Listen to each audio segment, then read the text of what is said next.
ቅዳሴና ቤተ ክርስቲያን ቅዳሴው የምንነጻበት የምንቀደስበት ይቅርታ የምናገኝበት ከእግዚአብሔር ጋር የምንገናኝበት ነው። ይህ ሁሉ የሚካሄደው ደግሞ በቤተ ክርስቲያን ነው።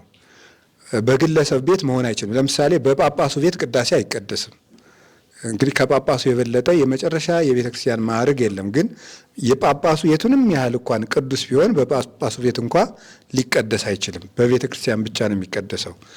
እና ቤተ ክርስቲያንና ቅዳሴን ምንድን ነው የሚያገናኛቸው የሚለውን እናያለን ማለት ነው። የመጀመሪያው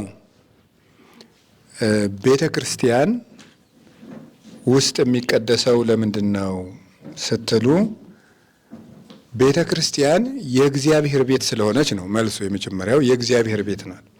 ይሄኛው የእግዚአብሔር ምስጢር ነው። የእግዚአብሔር ምስጢር ደግሞ የሚካሄደው በእግዚአብሔር ቤት ነው።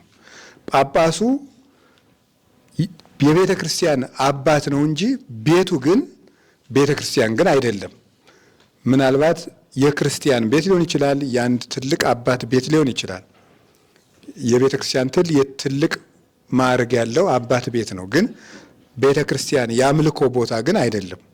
ስለዚህ የሚሆነው ምንድን ነው? ቤተ ክርስቲያን የእግዚአብሔር ቤት ናት። አንደኛ ጢሞቴዎስ ምዕራፍ 3 ቁጥር 15 ላይ ሲናገር ቅዱስ ጳውሎስ እንደገለጸልን ወእዝዘከ ከመ ታስተራት ቤተ ክርስቲያኑ ለእግዚአብሔር፣ የእግዚአብሔርን ቤተ ክርስቲያን ትሰራና ታከናውን ዘንድ አዝሃለሁ። አምዳ ወድዳ ለጽድቅ ቤቱ ለእግዚአብሔር ሕያው፣ ይቺውም የእውነት መሰረትና ግድግዳ የሕያው እግዚአብሔርም ቤት ናት ይላል። የእውነት መሰረት የሕያው እግዚአብሔር ቤት ናት። የእውነት መሰረት የሕያው እግዚአብሔር ቤት። እውነት ከቤተ ክርስቲያን ነው የተገኘው ማለት ነው። እውነት ከቤተ ክርስቲያን የተገኘው፣ ቤተ ክርስቲያን የእውነት ሚዛንም ጭምር ናት። እውነትንም ትለካዋለች። ሐሰት እውነት መስሎ ቀለም ተቀብቶ ቢመጣ የምትለካው ቤተ ክርስቲያን ናት። በየዘመናቱ ሐሰት ቢፈጠር፣ ሐሰተኛ መምህር ቢመጣ፣ ሐሰተኛ መጽሐፍ ቢጻፍ፣ ሐሰት የሆነ አምላክ ቢመጣ፣ ጣዖት ቢመጣ፣ በክርስቶስ ስም ሌላ ክርስቶስ ቢመጣ፣ የውሸት ክርስቶስ፣ የምንለካው በምንድን ነው? መለኪያው አህዛችን ምንድን ነው ተብለን ብንጠየቅ የዚህ ሁሉ መለኪያው ቤተ ክርስቲያን ናት። እንደ ቤተ ክርስቲያን መምህር ይለካል።